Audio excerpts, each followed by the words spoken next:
Okay, so this is the first poem by me. Screams of the wild, raving, bashed lip in tattered clothes with the straight lines of the red line in Chicago horizon. With the sun all mad and tired and those clean, sleek titans of industry, those goddamn straight steel scraping sky. That and this train and these bright colored cars in between with perfect curves like the future and it's fuckable. Man, you'll think to yourself, man, it all blends without touching. It's so clean, so clean. Then that scary, screaming fuck will block your view again, and all alive like a haunted mold of patterned piss and missing bootstraps. Give him a glare, just a glimpse. Ward him off and all those other kids with no moms. Trust me, man to man, they won't touch you. Not when you got my mean, thick black denim jacket on. I'm telling you, with that and those eyes, you're going to be a fine parallel line. But you got to know it and you got to think it. Think, I'm a fine parallel line. I'm a fine parallel line. Look, that over there with the two ripped boots and pickled shit jacket, that's not your problem. Look, that nice trim suit with that $1,000 tie, you ain't theirs. So man to man, be wise. Tell the whole fucking world, leave me be to be mine. Be like the tall, cold brick glass with blind basilisk eyes. Be like that, or the red line, or the Chicago horizon.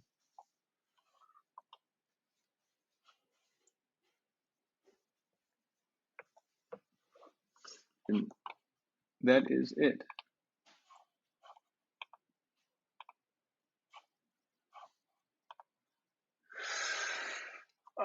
So what was it about, class? What did you think? Uh, what did you like? Or maybe we can start with that. I like that as always the opener is what do you think it was about? Or, what's the scene, whatever. Um, I'll say I need to look at the text a little bit just to get exactly um, what it just to make sure I understand every single line. But there's this sort of there's two things that it reminds me of. Um, One is um, there's this.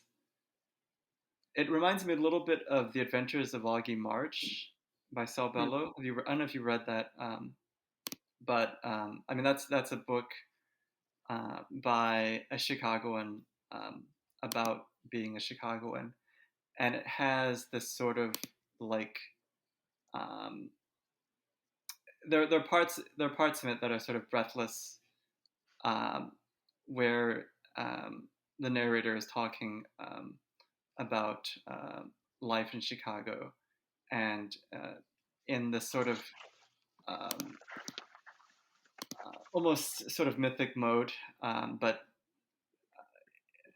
in this mode that sort of evokes this American mythology. Um, and the way that you talk about Chicago, it feels a little bit like that in this poem or in this prose poem. And then the other thing that I'm seeing in this poem is this attitude, this sort of um, there's a sort of like 1950s or 1960s counterculture sort of language in it, like where he says like man, Oh, and right. the phrases like that, and other aspects of the attitude. It's countercultural, but in a way specific to those decades, to the 50s, the 60s, the 70s. So there's kind of like a beat um, tone or aspect to this poem. So it's kind of for me, as I hear it, it's sort of like a combination of those two let's say those two influences or those two traditions. Cool. Interesting. What was The the book, work you said? Yeah. yeah, the Adventures of Augie March. Let's put that in the chat. And this is in I don't know, I think this is kind of like it's one of those sort of classic American novels from the 50s, 60s, 70s, that kind of era. Um, Interesting. yeah, it's very long, but it's it also kind of, the way that you write, kind of, I think, is in line with this novel, because when I read your writings, typically I feel like it sort of evokes um, mid-century America, um, Hmm, okay, or has a tendency to evoke mid-century America. interesting. Yeah. Cool. Yeah, I'll look into that. That might be cool. Roderick, you got anything for me? Just to sort of add on to Joan's interpretation, um, I find that I sort of found a distinct satirical angle to it, and that there's a lot of references to modern day social issues such as kids with no moms. That's a common, single parent households are a common conservative talking point these days. Hmm. And all of that, the idea of skyscrapers being contrasted against the natural world, that being that of the sky, and then the very strong language in the use of expletives. And in a way, I almost find it to be almost something written like a car advertisement, in that it's designed to appeal to, it's a specific type of language that's designed to appeal to modern day suburban consumers. um, I don't know if you have ever watched it, the channel Echo Gecko, in which he sort of provides leftist critique on sort of on modern day car commercials, and how they sort of appeal to um, those who live in modern day suburbia, their sense of their search for adventure and um, their search for safety at the same time. So sort of that individualism that has become sort of a hallmark of modern day conservatism.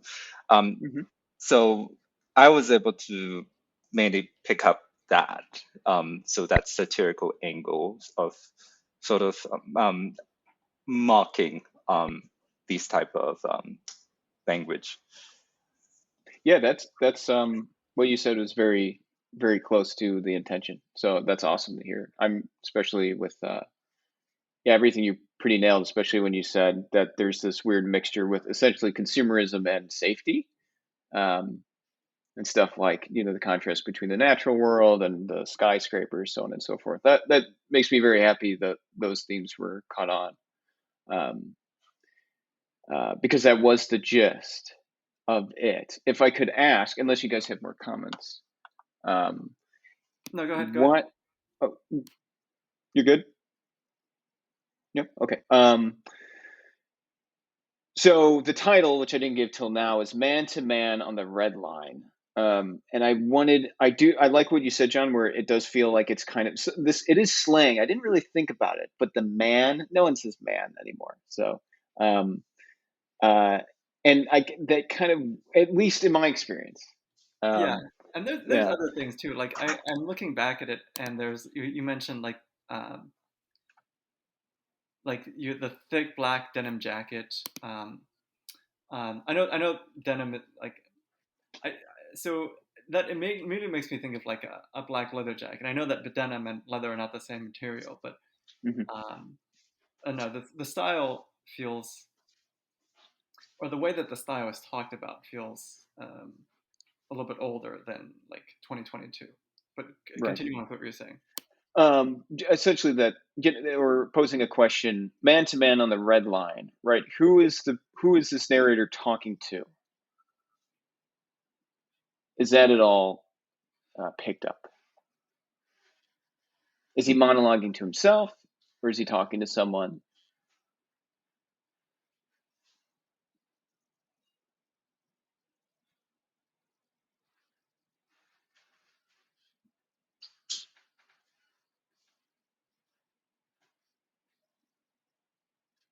Or if you have any sense, was it just a monologue, or did it seem? Mm, pardon? What did you ask? I sort of missed that. Who is this? If there's a conversation here, who is it between? Is there any sense of that, or is this guy just kind of monologuing? Oh, I see. No, Who's I see the conversation. I'm trying to. I need to take a look. okay? Just to parse the sentences a little bit.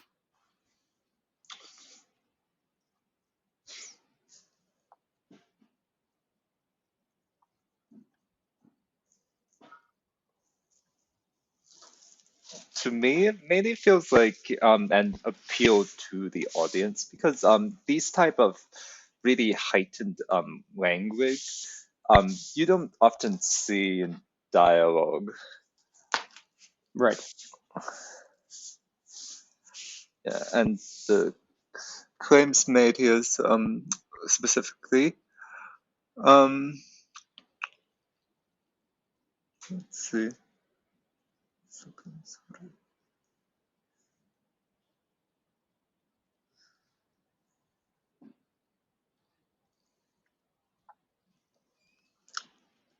Yeah, it almost feels like sort of in a play where you have a character that sort of introduces us to a specific setting, and it feels like something that would be said there. Okay. Yeah. And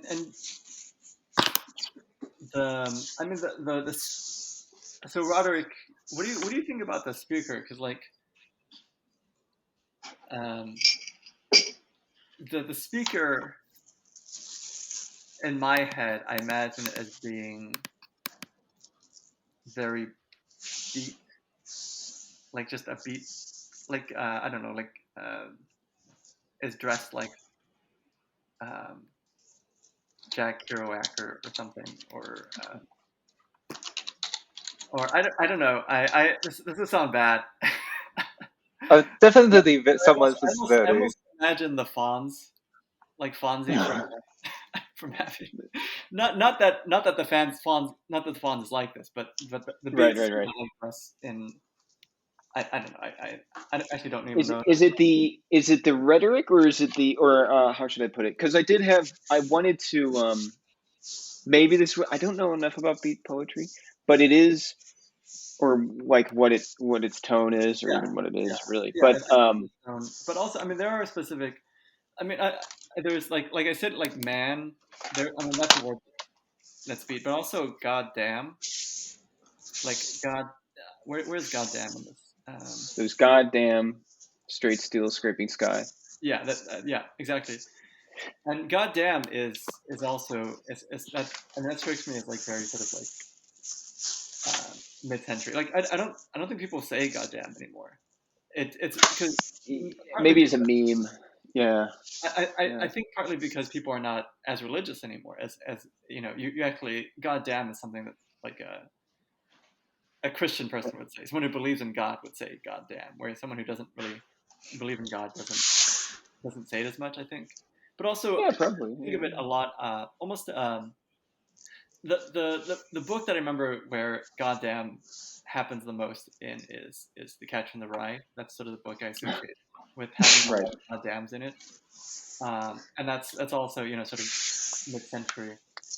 So those things sort of turn me to that.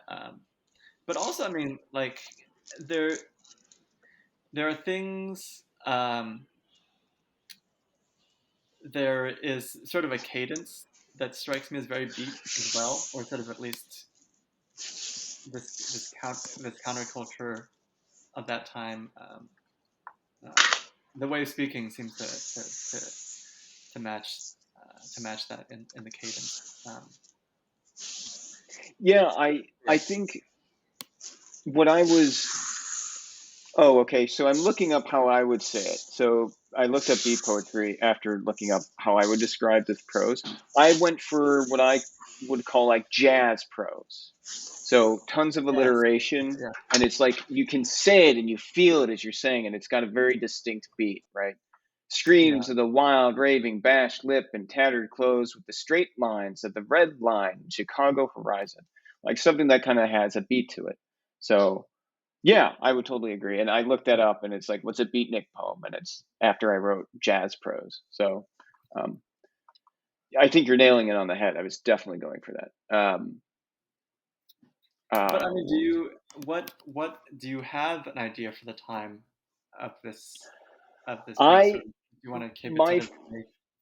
I can just explicitly say what I imagined. I think it works any way you read it, though, which is good. But I have a older male talking to a younger male on the train in this sort of, look, kid, this is how you got to kind of live. This is what, if you want to make it, or just survive, et cetera, et cetera. Um, do this, and mixing in a lot of weird, trying to get the, basically, this is how I described it in class. It's just filled with toxic masculinity, super defensive, super consumerist, constantly looking at everyone else and saying, that guy with the nice suit, they'll never care about you. All you got is you. And then, all this stuff with, that and this train and these bright colored cars in between with perfect curves, like the future, and it's fuckable. So there's this weird kind of, the cars are, really fancy, and it's the future, and it's, you can have sex with it, which is how I kind of view, toxic masculinity in maybe a sentence. Um, and yeah, so that's how I kind of saw it. I think the only time you could really infer that it might be someone talking to a kid is give him a glare, just a glimpse, ward him off, and all these other kids with no moms. So it's almost as if this guy is talking to a younger kid without a mom, right? And Yeah, so all tough love kind of thing. Uh, and it's interesting that I mean, for me, it's interesting that you said that this guy is meant to embody toxic masculinity, because I don't read it that way. I don't read it as necessarily even about being about um, masculinity, hmm, um, except maybe at a sort of very um, you know you sort of like, unless you're like looking at it specifically that way. But the other thing that is confusing to me when you say that is that as I read this poem, the the narrator or the monologuist is the hero of the poem. hmm, It's interesting. I read it as his worldview is what the author is intending to um, promote or hold up as elevate as a maybe not necessarily as an ideal, but elevate in um, as something of value. So I think, are you trying? Are you yeah? So I'm curious. Are you trying to? no, you're very much, I wouldn't say, well, let me preface it this way. And maybe will be more understandable. Maybe you have different experiences than I have. Have either of you guys lived in a major city and had to take public transport for a long time deep into the city? Sort of. I yeah, I would say kind of. I haven't done that for a long time, but I kind of like I kind of think I have a good sense of what it's like. Okay, yeah. So what I've experienced, and this is living in Chicago, going pretty deep into the city on a regular basis, is there is a tendency to, because it's an interesting experience, because you're on the train, you're stuck in a room with other people, and there's this mixture of enjoying the train ride and also being very worried about the people who are around you. And not to the point of where you're not going to take the train, but that there are, you're kind of in this hyper defensive mode. And I've experienced this in myself, where you're kind of like, you know, um, every man for himself. There's that crazy guy ruining your time because everyone's kind of freaked out from him, and he's going up and down the train screaming at people. And there's what I've realized is, at least in my experience of this, um, well, how should I phrase this? Maybe I should phrase it this way. I've noticed this aspect in myself, and I wouldn't really say that I would advocate for it, but that I see it, and I've asked other people, and they've had similar experiences where you've got this philosophy of it's like, it's just me, fuck everybody else, don't fuck with me. I'm a fine parallel line. The idea there being is I don't cross. Parallel lines don't touch each other, right? So it's just me, stay away from me. I'm not your problem. Leave me be to be mine, kind of thing. So yeah, it's interesting that you read it as I see what you mean by hero, as if I'm kind of advocating for it. I would say I'm being more, I'm trying to point it out, I guess, more than trying to raise it up as an ideal. Because I thought it was concerning to me, because there is this idea of, it's a lot of impressions, but it does feel like it's too defensive. I think the culture we live in kind of advocates for this kind of every man for himself kind of thing. For example, in the apartment I live in, you're not really supposed to talk to your neighbors or form a kind of community, or at least they try to make that challenging for you. They don't want you to, like, it's only a loss for the management company if you know the difference between your rent, people's, how much they pay a month, right? And so there's this way where everyone's kind of on their own. There's no sense of community. In fact, everyone's sort of portrayed as your enemy because there's no way to actually connect with them. And it's kind of a jumble of ideas there. But yeah. So I think you're on the money in terms of this is a part of me. I've experienced this kind of thing, and I'm trying to blow it up, amplify it into kind of a character, But if that I mean, makes sense. yeah, and the character, like this character is. I mean, the thing is about this character, he's kind of right.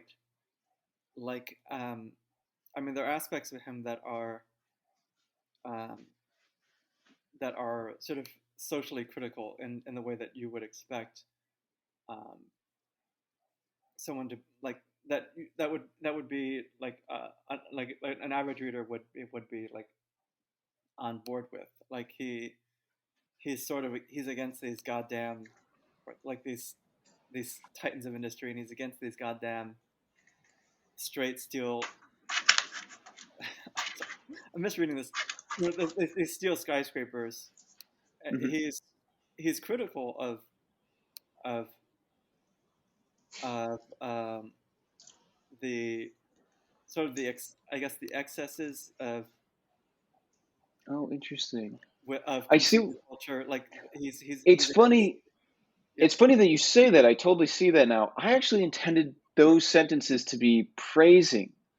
So it's interesting Oh, that you read it as Oh, anti. Yeah, yeah. I thought So, it was complete. He was being hyperbolic for the sake of irony. He was being well, the ironic in character a sense. was. Yeah, I wanted the character to be this absurd, like kind of whoa, look at those skyscrapers, man. In a sense, like that's fucking real, man. Those streets, and again, this is kind of the on the nose thing, is those straight parallel lines. Nothing touches the skyscrapers, right? They're just perfect, phallic images, right? Um, and so it's interesting. I totally see what you mean. It does read almost like critical or satirical, yeah, yeah. I and mean, that definitely changes the vibe. So yeah, when he says like it all blends without touching, it's so clean, so clean. Like I read that as something that's critical. Like it's like sarcastic or ironic. It's interesting. Yeah, yeah. both like that. Not that he's saying. Excuse me. Not that he's saying that it's clean, but Hmm. he's saying that like that the aim of the thing is to appear clean, and he's sort Yeah, of it's that that sort of superficiality, that yeah. counting about appearances, that Interesting. Yeah. sort of plagues modern day capitalism. I don't mind that it could work either way, and even if it tends to read that way. So I see now, because now I can see, oh, he is kind of a hero, right? Because he is being hypercritical. I intended to make him kind of like, this guy's kind of weird. He's kind of like worshiping consumerism. So that's I like that. That's interesting. Well, to me, he's not necessarily a hero, but more of a anti-hero character. I think this sort of stuff is really emblematic of postmodernist media in the sense that we as readers, we are so used to reading into things, reading into the irony, reading into the sarcasm, that when an author exaggerates something, we automatically assume, oh, this character is sort of not being sincere about it. They're being sort of ironic as a way to criticize the thing that sort of they're pretend preaching. Interesting, yeah. I guess, well, I'm interested in if you have any criticisms. I could direct them a little bit because I've gotten feedback on it before and I didn't change much. And I also, as I read it now, I had another question. But is there anything that you want from the poem? I think that's a good way to phrase it. Anything where you're like, well, this was confusing, et cetera, et cetera.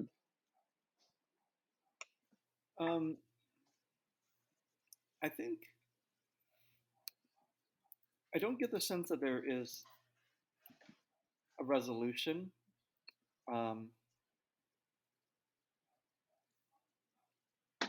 It feels like you've established something, but like it feels like you've opened something up, but I don't get the sense that you've sort of closed closed it up. If that makes sense. Yeah, my teacher said that he didn't think, he said something very similar. This is like the beginning, the opening, as you said, and then let's have a turn, right? He's very cynical. He looks at the world. This is what he suggested is just an idea. Big paragraph, critical, being like fuck all this stuff, and then the next one having another one where he sees. I thought it was kind of cheesy, but he sees a mother with their baby, and he's like, wait a minute. Oh, life is beautiful, that kind of thing. No. Yeah, well, I see what he means, though, and kind of what you're saying, where it's like, okay, here's this idea, here's this criticism of capitalism, whatever. What else? Where's the actual story, right? Yeah, I mean, what happens to this guy? I mean, does he just say this thing to the man, and then? So do you intend for it to be a standalone piece, or do you intend to be something much larger? This was just going to be it. It was just this paragraph, and I just wanted to play around with just prose poetry and using a lot of alliteration and just trying to find an experience I could use.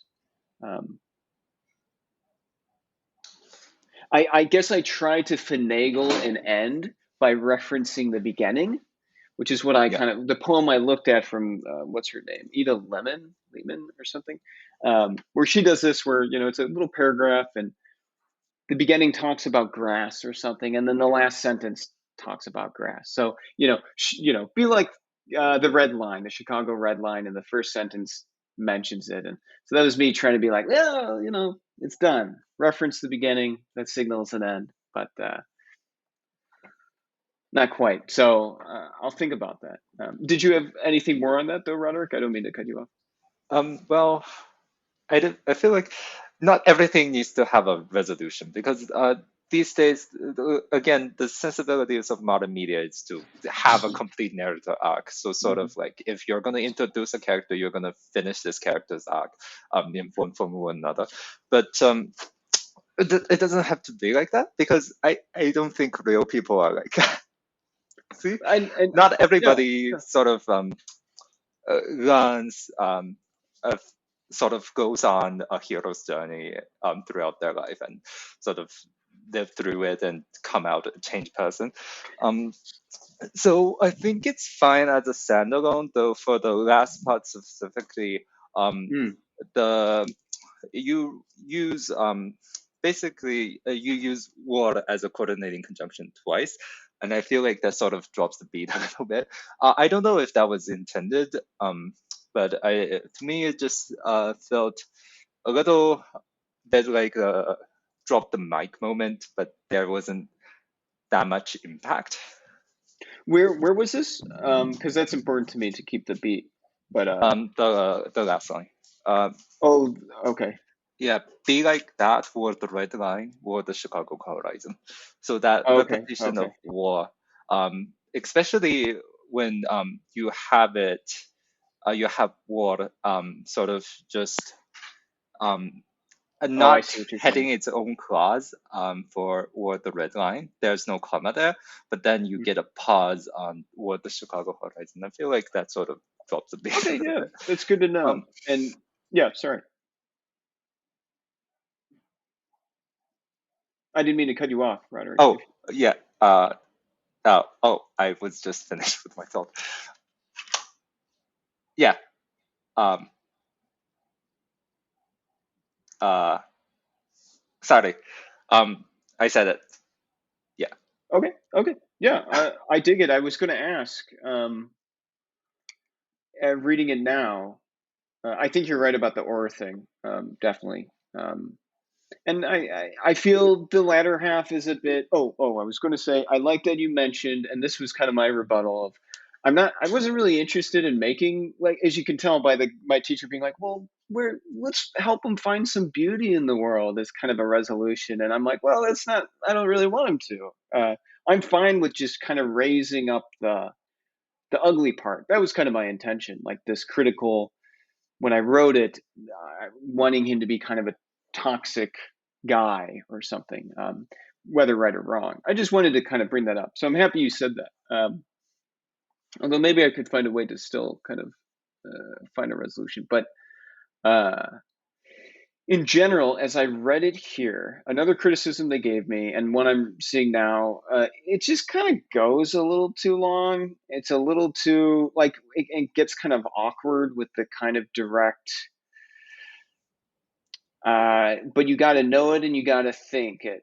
Think I'm a fine pearl line. I'm a fine pearl line, and I don't know. It just kind of it becomes a little too direct, and I don't know. How did you feel about the length? Did it kind of wear itself out? If that makes sense. If I were to read it, yes. But if I were to hear it performed like a slam poetry, then it's no problem. Okay, Uh, interesting. Yeah. because as readers, we all sort of go through it at different paces. And for me, I like to sort of immerse myself in it and go word by word and read into every little thing.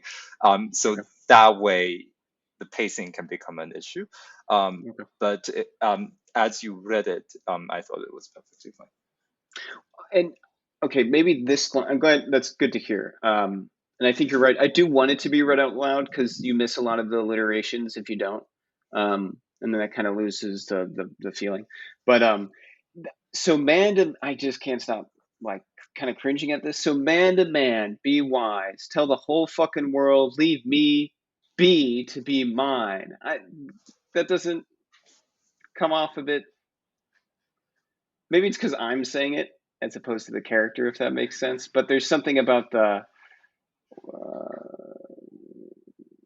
advocacy to be wise. I don't know. I mean, if you guys didn't notice it and was like, that sounded kind of weird, then I won't worry too much about it.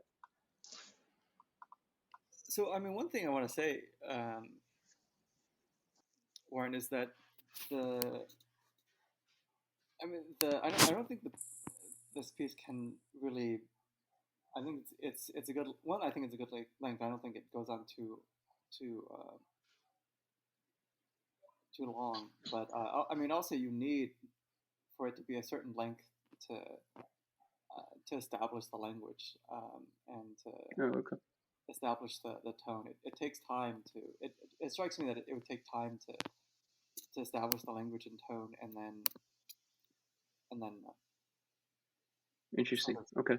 sort of get it. I mean, what I'm saying is like this is a novel way of speaking and a novel tone, and it takes the reader and the listener a little bit of time to figure out, okay, how do I to learn how to read this and to learn how to listen to it, and then after that you can sort of get the message of it. But if you Okay. cut it off too early, I mean you as soon as the reader or the listener understands how to approach this language, how to assimilate this language, the poem just ending at that point is a bit of a I feel like it would be a bit of a letdown.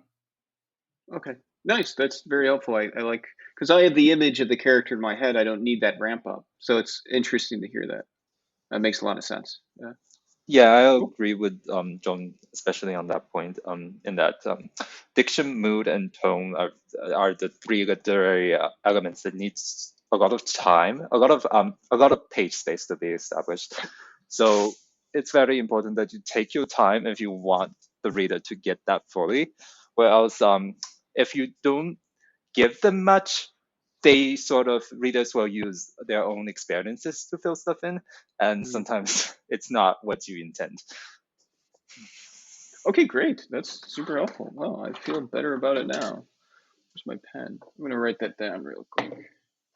Yeah, thank you. I learned a bit just from from both your guys' comments. That was something I want to remember.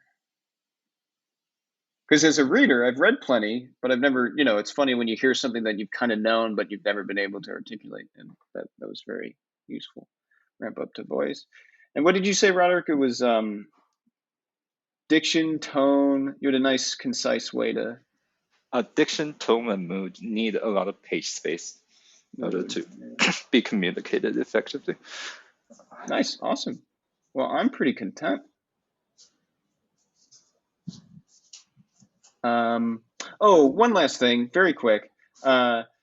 Do you think this guy is educated? This is what I got comments on. Do you think this guy is educated enough to use "I'm a fine parallel line" metaphor in this way? My teacher was like, "That's kind of jarring." I didn't imagine him as educated enough to like, maybe he knew a parallel line, but he didn't think he would use it as like a metaphor for being an individual defending himself against other people. Which I was like, oh, maybe the math metaphor is a little too out of nowhere. Any If impressions there? if you read from he's being satirical about it perspective, it's fine. And Okay. also, it also depends on where you want the temporal background of this to be, because I think modern day education they would have covered parallel lines in like elementary school. So Right, yeah. right, right. Okay, cool. Yeah, I think the satirical angle helps quite a bit. I can see that too. Yeah, because then you don't know who this person is exactly. It's kind of amorphous. Part of culture, not part of it. Um, cool. That's all I got. All right. I guess I'll post mine. John, this time you've seen this one. You've read this one. But did you read any of the my spoiler messages about it in the discussion? I didn't. I Or don't remember actually. You have to post it before I can Okay. before I can. Let's see. How to find it. so I've abandoned water bottles, and I just use a Camelback, and I advocate everyone else to I follow me guess as I go into the you're fine future. getting, not using water bottles, but I don't know how I feel about relying fully on camelbacks. You look ridiculous. Trust me. My significant other is constantly making fun of me because I also wear it on my chest around the house, and I'm like a child again, sipping on a bottle. But you Well, drink so much water. you're like one of those people. You're like one of the Fremen from Dune. You have your I don't know constant what that is. I'll have to look that up. the the inhabitants of the planet of Dune. They have special suits that connects like a tube to their nose and mouth to Mm, collect their moisture. cool. So that's Oh wow. that's why I Yeah, say it's right you're on the like. nose. All right. I dropped mine in workshop. Cool. If you want to read it, feel free. Yeah. Love in scare quotes. If we keep putting love in scare quotes because it doesn't feel right, because we aren't sure what it would be like if it wasn't, if we were sure that the love we had was real. So I think becomes a new period. I loved you, I think, and you loved me, I think. And all that love had worn a hole into me. It doesn't hurt, but it feels full, I think. Looking into it, I wonder what's been lost. Fond memories, I think, and the sadness which won't come. Just hollow and numb, like you were a stranger who sat beside me for a brief while on a short-haul flight, and before the end, that vessel just popped in your head. That love haunts me, as if I was the one who kept saving you, as if I was the one who finally killed you. You have been devoted to my everything, because at some point everyone else had left us.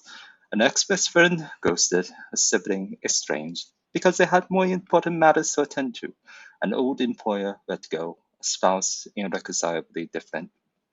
Had I been your everything too? I have this horrible feeling that it was true. Still, I get to be the one living without you. Now I'll put it in scalpels, for it's dubious.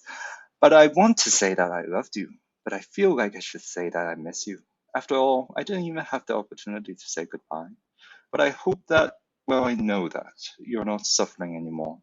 You can't be stressed from shitty investors politicizing, from pointless yet indefinite meetings, from your department's chronic understaffing, from being waterboarded by emails every morning, from your cluster headaches, which I only and only I know, because I was there on the few sick days you ever took when you lied in that dark and quiet side room in the basement, when you stopped eating and drinking, when I knew I shouldn't talk to you because of all those awful things you'd shout, when one of your eyes became so swollen and was crying. So I'm glad you have died. As for me, I think I'll be all right. Don't worry, no matter what happens, I'll always love you. And I hope you always love me too. I actually remember this one too, so it's a bit ruined for me, but I can. Yep. Yeah, I do remember this one. I want to say it actually. I really like the rhythm in it, which it comes out more when you're reciting it. I think that's something that I didn't really get um, in the when I first read this. Um, I know it is interesting when you read it. The tone totally changed for me. Um, uh, what is the tone of this? I'll ask that first. What was the tone you intended to make or have? Um, well, that depends on your interpretation of what the relationship between the speaker and the deceased is. Yeah. Right, right. Um, Yeah, but so you guys both read my own sort of interpretations that I posted. Yeah. Yes. I didn't um, I can't remember I don't everything. think I read it fully. So I don't want to get too. Uh, I mean, if you well, want let's establish the base premise here. to, What was the relationship between the speaker and the deceased? Father and son. I remember that. Okay, yeah. no, Um, okay. so from it, what did you get sort of as a relationship between the son and who is the speaker and the father who is deceased? I didn't read that, so I completely misinterpreted what it was. I think it for me it reads. I definitely read it, and maybe this is kind of the tone impression. The first half feels very serious, and or let me see. A lot of it seems very serious to me, but when you read it, it felt kind of funny in a weird way, or a little more dark humor, a little more like this is what life is. And maybe that I just want to get that out of the way. But when I read it, I kind of, and maybe this is your intent for a lot of it, a lot of the language, it feels like it's to a lover, not to a father, and it isn't until the kind of the latter half of the second stanza, if you want to separate those, where you start talking about the department, the emails, so on and so forth, and kind of this dynamic where you're living with them and you're only alone so much with them that you be at least I remember reading this and then when you told me that I was kind of like, okay, maybe it isn't a lover, maybe it's someone else, but some of the language like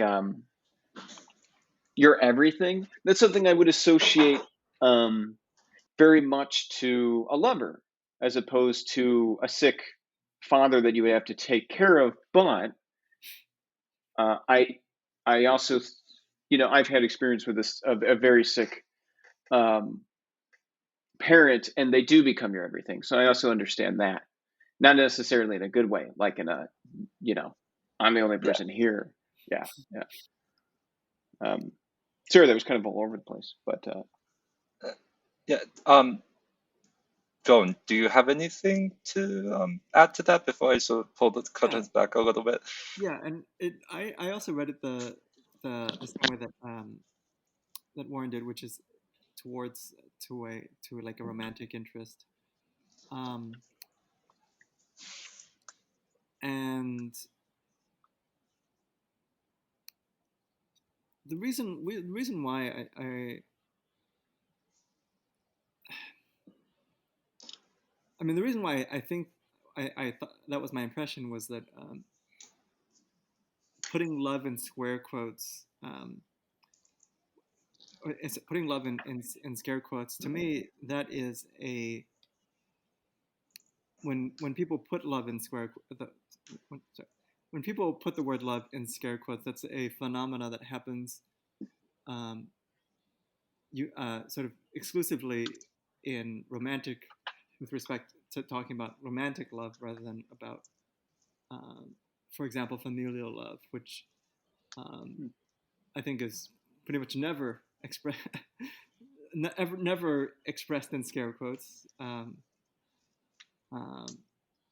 the idea being there, oh, I love him, square quotes, kind of thing, kind of in between, or well, yeah, yeah. I mean, like, so I not think there's quite more. all the way. Well, Yeah. I think that the more fun. I mean, the idea is that in modern society, we're not sure about uh, the status of romantic love. We don't know what romantic love means, um, but and what the rules of it are. Hmm. But with respect to familial love, that's not. There's no question about that. And the reason why there's a question about romantic love in modern times is because we've had a big change with how we view romantic love, especially because of the sexual revolution and a lot of cultural changes that have happened with respect to romantic relationships and sexual relationships over the last several decades. But we haven't had. I mean, there hasn't been a similar change with respect to how we think about familial love, or even other kinds of love like friendship or things like this. So when people talk about love being in scare quotes, it's about a question about romantic love, which Right, has right. questions around it. Yeah, that was, yeah, yeah. I had a similar impression. Um, so my goal with the nature of the relationship between the speaker, the son and the father, is that sort of the son isn't sure what to feel about the father. That's why the love is put in scare quotes, right? Because sort of society automatically assumes that the familial love exists. But when sort of you're actually in that relationship and you aren't exactly sure because I don't know this, I actually don't know my father very well, or like because this harkens back to what you did with sort of the toxic masculinity aspect. This is sort of addressing the other aspect, I suppose, of not being very open, not talking. You sort of view your parent more as a roommate as opposed to, well, your parent. And so when that parent grows ill and dies subsequently, um, you're sort of, I wanted to describe the feeling of you're sort of at a loss because you feel like you should express, especially at the funeral, that you love them, but you from from but you honestly or sincerely you can't, because you aren't sure if it was there to begin with, if that relationship was sort of the way that it has been advertised through media, of that sort of eternal eternal unconditional parental bond. But that's what I was sort of trying to get at. I was going to say, I think you do challenge that in the sense that you're kind of duping the reader into assuming it's only a romantic relationship. But it might be worth somehow making it explicit, if that is an intention. Maybe I'm misreading you here. Might be worth making it clear that it is a father-son relationship by the end. In some way, if you, because I think there's an interesting thing going on where you're right, where it's like, yeah, we do kind of assume that, like kind of John was saying too, that, love with the parent is always kind of, it's unquestionable. Of course you love your parents, kind of thing. I take it this comes from some sort of personal experience. Yeah, sort of. Yeah. Well, I already hinted. I had a very similar experience to this. I had a very sick parent who eventually became a roommate of sorts. So I would. So in some sense, I'm a good audience for this. Um,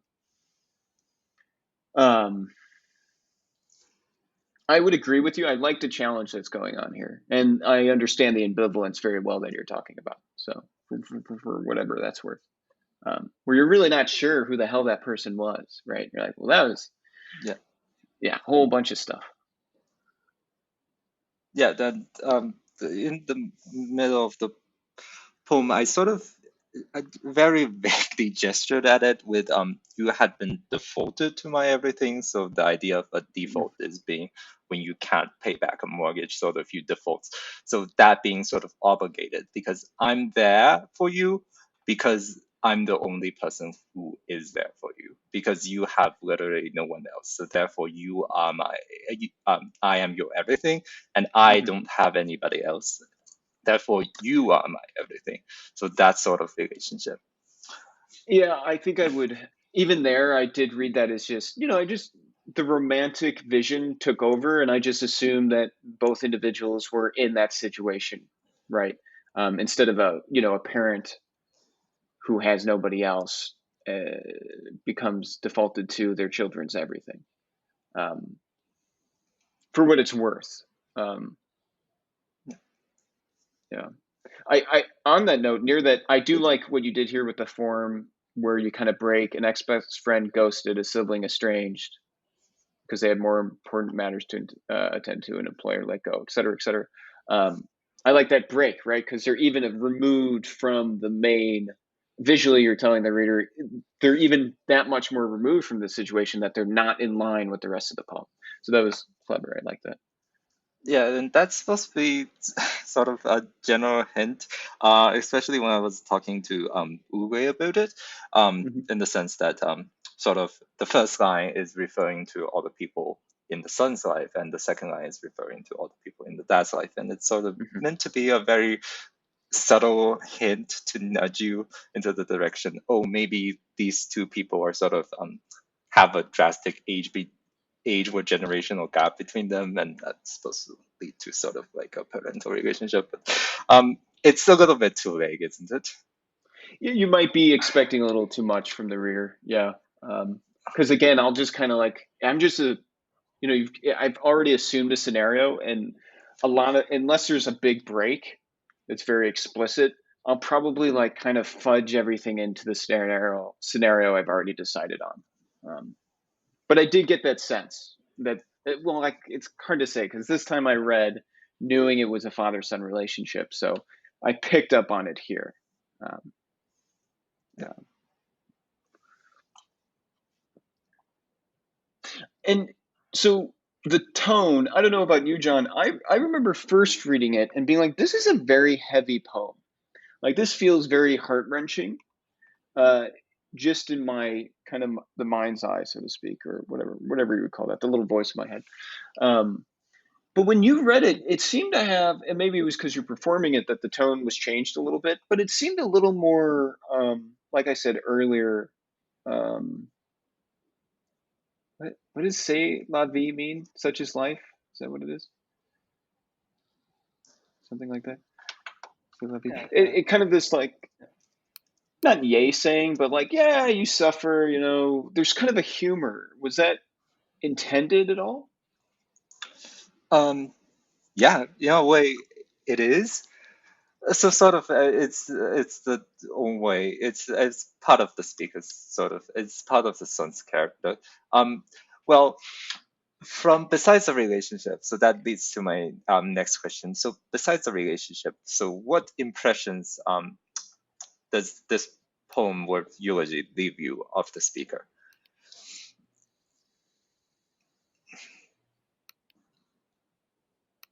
I would say something. This time, this reading, when you read it, less emotional intention. In strangely enough, I know you're pretty explicit about I don't know how to feel, but when you read it here, there's a little more comfort because of the humor and the tone, um, with what has happened, because that humor is involved. Whereas when I first read it, it read very heavy. It seemed very solemn. It seemed like I'd lost the lover of my life to some horrible disease, and I don't even they had changed so drastically that I didn't even know them. Right? I don't even know if I could say I loved them anymore. Um, yeah, I don't know if that helps. Yeah. So sort of, I do wanted to get that element of humor across in text as well, not just in reading. What was that element of humor that you caught on during my reading specifically? Um, because I do want to work it into the text more explicitly.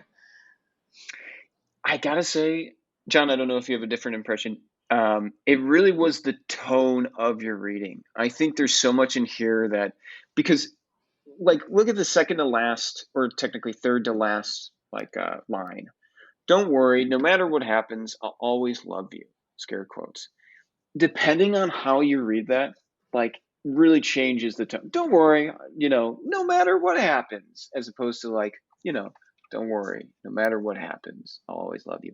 Drastically changes the tone of the entire poem. Because when you read it, that was kind of like this weird, like almost existential, absurdist, like, don't worry, no matter what happens, I'll always love you kind of thing, like whatever that means. So I don't know. I'll have to look at it. I'll have to read through it and let you know. Right now, I'm just going to say that in text alone, there's nothing to indicate much humor. and Yeah, it's what I. Oh, John, please go ahead. yeah. I will say that I I agree with what Warren said about like this having this poem having this very solemn tone. I I think that because it has this rhythm and this rhyme scheme, um, there is a musicality to the poem that is at odds with the solemnness. Hmm. I don't think of it as necessarily being having a sense of humor or being ironic about the what's being said, what the narrator says in the poem. But there is um, there is this quality to the poem that feels uh, that can feel less serious, given that it has given this sort of almost musical like rhyming um, scheme to it. The first half of the poem, I think, is very. It does read like a eulogy. It's very. It's it's it's about a very heavy subject matter. And I think in the second half of the poem, um, the the message does get a little bit mixed, and I'll talk about that later. But it in response to what Warren is saying about maybe the irony or the sense of humor to the poem, I don't read that, but I do read that there is or my interpretation is that the the way that the poem sounds is at odds with the mood that's established by the text. Do you think that dissonance is welcomed, or do you find it sort of distracting, sort of breaking your suspension of disbelief, so to speak? For me, it was distracting, but I will say this, that in the first half of the poem, there is, for me, it works in the first half of the poem, but then in the second half of the poem, the second page, it feels like it's sending mixed messages or mixed signals. Is there any specific line that you could pinpoint for me?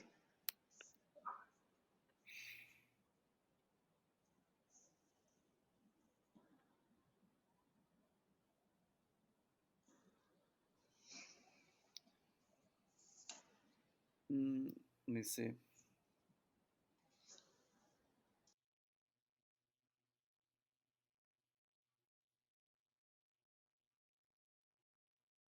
When John's looking, I'll just say that I struggled to read any musicality really, but I'm not good with that kind of thing unless it's like smacking over my head with alliteration. Um, so just to keep in mind that I didn't find anything. In other words, I didn't find anything distracting with that. Yeah. To me, it read very seriously, even with like the topic seemed to overplay any rhythm for me.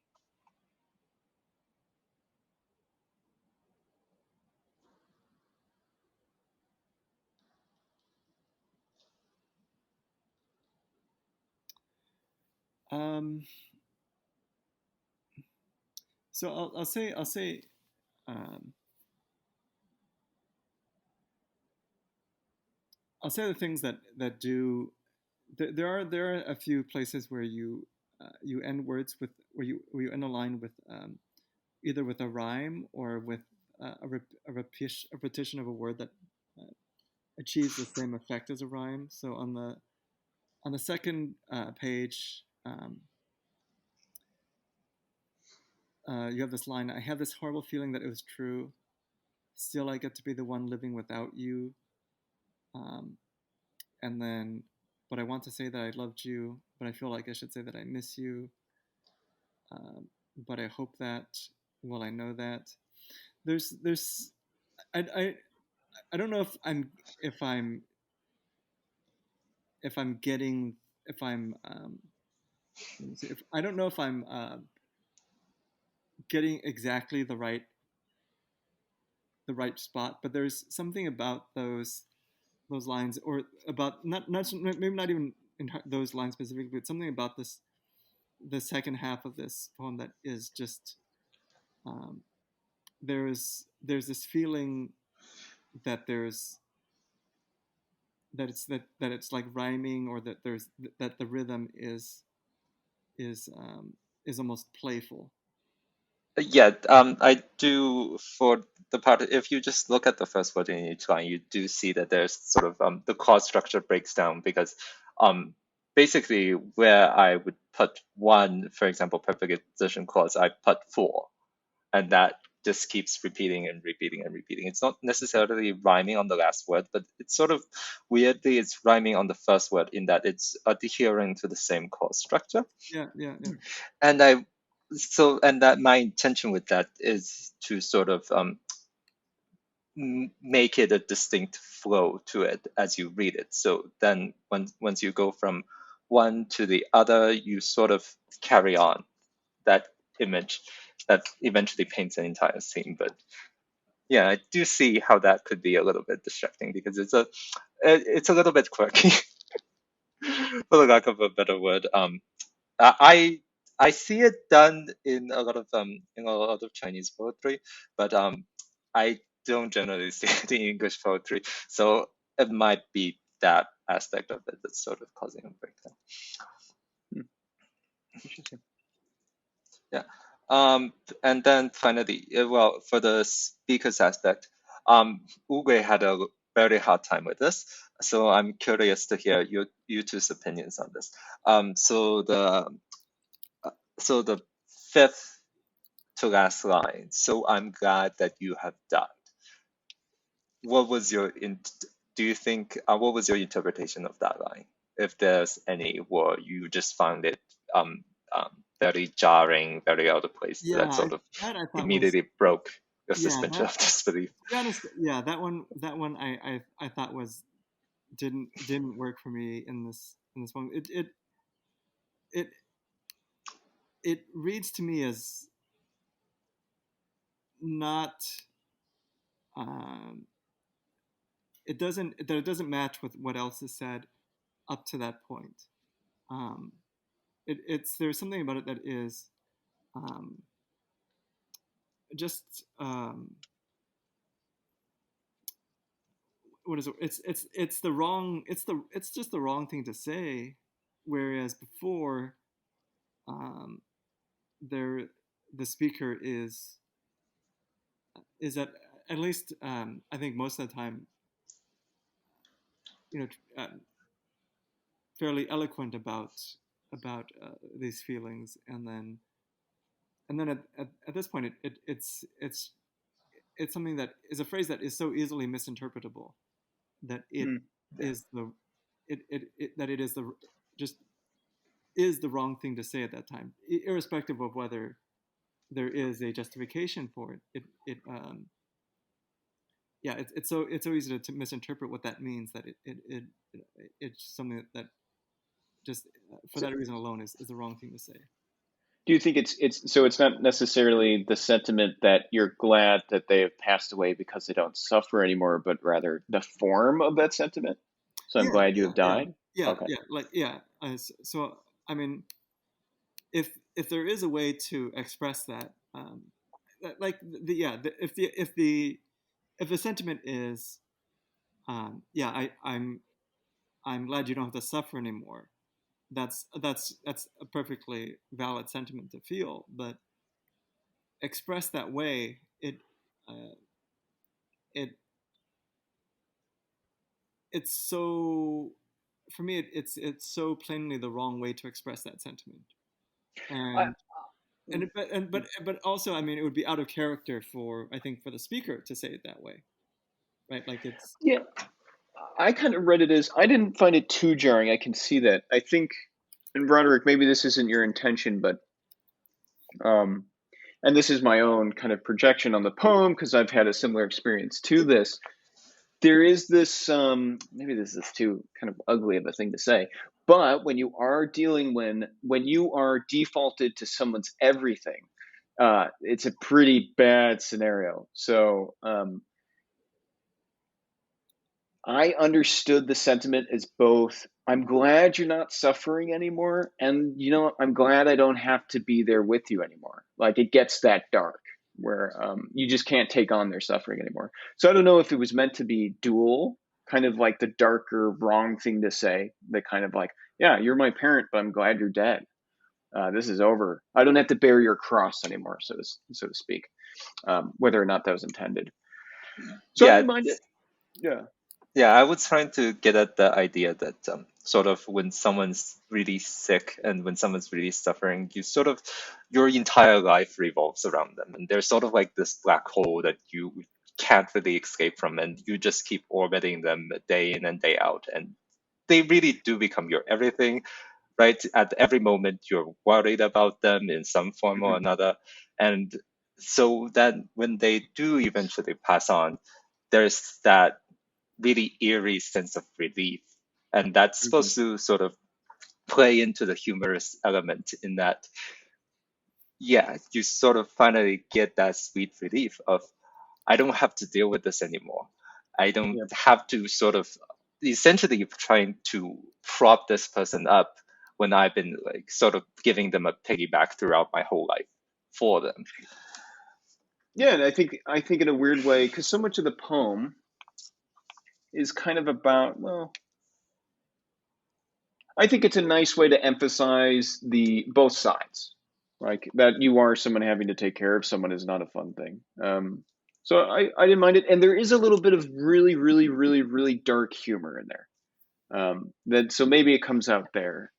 Um, yeah, I was going to say something else. I was going to say this is kind of maybe a bit sophomoric, but I think in these scenarios, and this isn't quite right, but this is when the division between love and hate gets really thin, if that makes sense. Um, Yeah. just out of like an instinctual sense, if you have to take care of someone all the time, what you become resentful of the love and the duty that's contained in that love. So I vibe with it. I understood it, but that might be because I've experienced something similar. Okay, and then for the last bit, I was just wondering, um, from the depiction in the poem, what was your impressions of the dad character?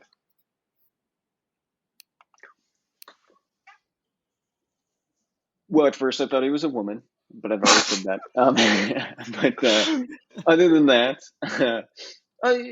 impersonal. Reading it this time, impersonal. Let's see, kind of a generic 1950s dad, if that makes sense. At work a lot, not present. Um, and I get that from the latter half of the poem. Then the second section, you kind of detail what their actual day-to-day life was kind of like. Um, that was my general impression. Okay. How about you, John? Um, yeah, there's not that many clues, right, to who the dad is. You know what kind of job he has, and you know that he has these headaches that are debilitating, and you know that he like shouts and says awful things when he's under the when he's affected by these headaches. And for me, it's hard to it's hard to put those clues together uh, into a non into a specific kind of personality, because it does seem like these are things that like um, I don't know they seem to apply to there are things that could apply to a lot of people and Yep. don't have that much um, that don't that wouldn't have that much bearing on the personality.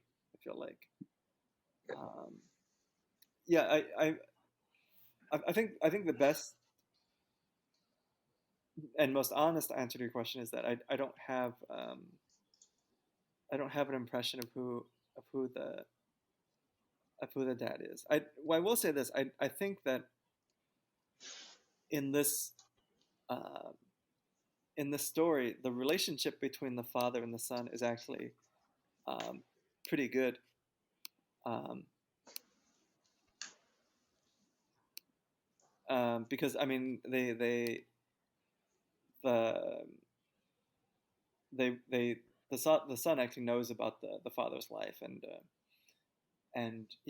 takes care of the father. To that extent, this is actually I would say the relationship between the father and the son is above average, which maybe saying something about like society how in general relationships between father and son aren't that great. But I actually read it. The way I read it, I mean, it reads to me as a relationship that is above average between the two. Yeah. And then, so what I hope um, with it is to generally paint a portrait of Dad as this sort of tireless breadwinner that's sort of working himself to the bone. That's despite everything that goes wrong in the workplace, or for like he puts his personal health and his own feelings aside in order to sort of hold on a job and to sort of provide in a sense. but that gets subverted. But at the same time, he doesn't know that the son is providing just as much for him, albeit in Mm. another form, and sort of that codependent relationship where they're both enabling each other in their own suffering. And then with the last line, I know, Warren, that you said it particularly well in that if the last line sort of breaks away, it's sort of a mic drop moment. That did you think did it land with "I hope you've always loved me too"? In Yeah, that, yeah, personally, did you yeah. think the dad loved the son in the same way? Genuinely were in the same way, because I explicitly kept that last love in scare quotes as well. I thought it was a good. I think it communicates a lot because you have the break apart. It's also centered, and the other stuff it looks at least not completely centered. It almost looks like drawn to the The left but Yeah, tabbed. Yeah. So that communicates a couple things, almost like a resolution in sorts. And it also says to me,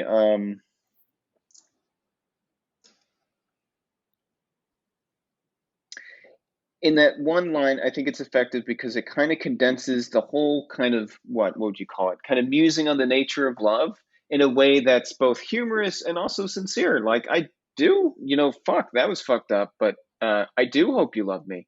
I don't know what love is, but I do, it's both comical and sincere. That's how I read it, and I did think it was a good drop, mic drop moment. I like that part.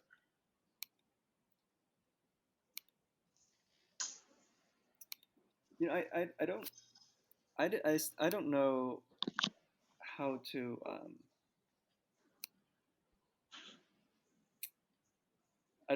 I don't know how to interpret the last two lines for my own part.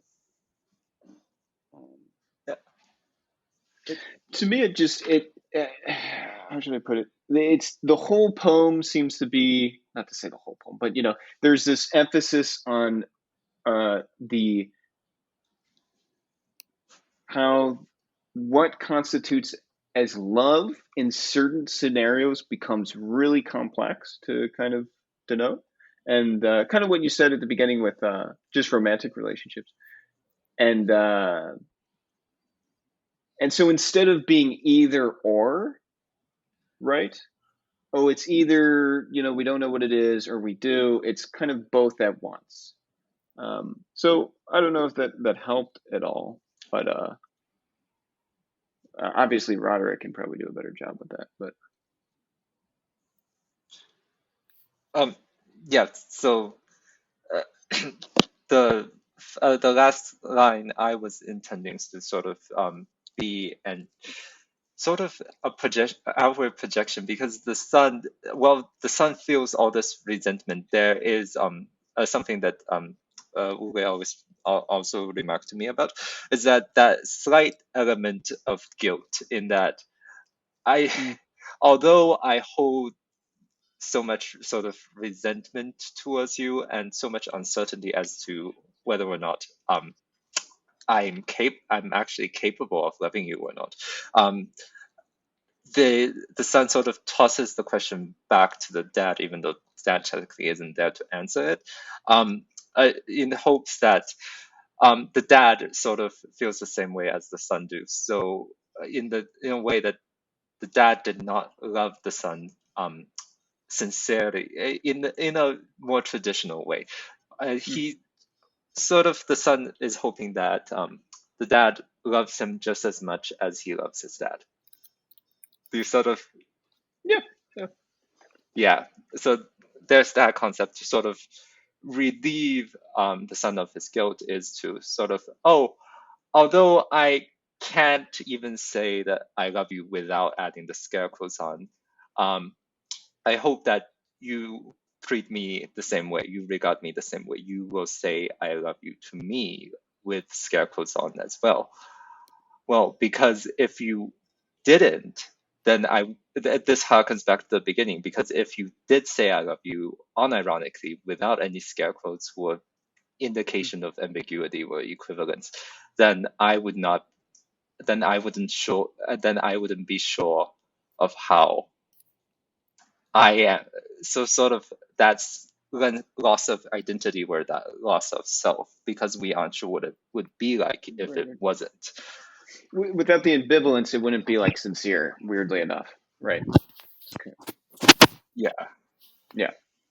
I like that. But I mean, there is the way I read it. There's this antagonism, or this. There's, I mean, the line itself reads to me as very, it's very harsh. Is there, there's sort of there's something antagonistic or critical about it? Is that intentional? I think that might be tapping into the. Oh, Yeah. sorry. Oh, I was just going to Warren, say please it's like go ahead. reading the.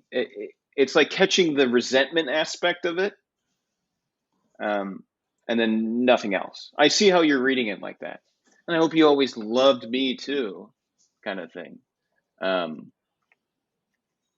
I read it is kind of a mixture of that. At least that's how I would interpret it, John, from your, what your interpretation was. I see what you mean. There is something aggressive about it. Like when you put scare quotes around the loved. I mean, that's a pretty loud statement. So, yeah, John, we broke up and I loved you. Right. It's kind of like, damn, Tiffany. All right. We were together for 3 years. That's all you're saying? Like you just, you loved me. Right, it's pretty hard. It's pretty mean.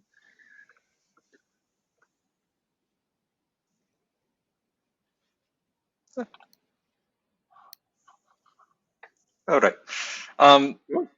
So yeah, would you suggest besides besides adding in sort of maybe a more explicit reference to the nature of the relationship, that being one of father son, do you have any other suggestions for me? The one other thing that I would say is hard to. Thank you, Mama Dem. Is that the humor doesn't come across super loud. If you aren't reading this with the tone you did, I would and did read it as a very heavy poem, very heavy. So I don't know. That might be tricky. Yeah, It's hard to mostly communicate the humor because aspect. yeah, it's trying to sort of straddle between the two, and I was having difficulties with that, which is why I opted to sort of go with the very subtle route to sort of just barely hint at it. But now that I do understand, it wasn't probably enough for most people to pick up. Let me make a note of that.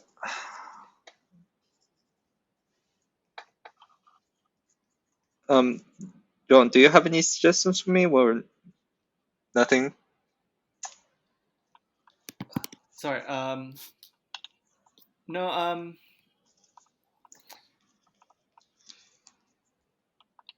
I mean, I don't have any suggestions. I mean, so my impressions of this piece are what they are, and I think given that you have a lot of different choices about where to go, if you want to make changes. Yep. And I don't want to privilege any any specific direction.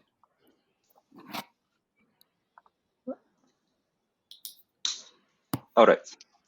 Cool. So I think we're done. Yeah, pretty much. Well, thank you guys. This was awesome. We made it pretty long for just 2 poems. So I appreciate John. I appreciate you sticking around. I do, especially because you don't have a poem. I am going to expect you to show up with a poem soon, because I think I have a bad. I've read. I've only read one significant work from you that wasn't flash fiction or something like that, like a long piece. And I'm kind of concerned that you're kind of a sleeper with poetry, and that you're like, it's not ready, it's not very good, and you're going to come in with something very good on your first go, and it's going to be kind of annoying. So I don't want to hold that off 6 months from now. So I'm going to expect a poem pretty soon. But I do appreciate you sticking around. Yeah, of course. Enjoyed this. Yeah. And Roderick, that was great. I loved your poem. And thank you for a lot of your comments. I'm glad a lot of the themes were caught on in mine, so that made me happy, and that a lot of my concerns were not as warranted as they might have been. But yeah, hopefully, if you guys have any final words, I hope you guys come next week. Try to come out next week, and Yeah. Hopefully we can grab more peeps. Yes, and maybe we'll ditch the recording because I think Word Girl was going to show up, but the lack of mobile option kicked her out. So yeah, we'll see. Yeah. Okay, cool. Well, guys, have a great day, great night, wherever you are. Yeah. All right. Bye-bye.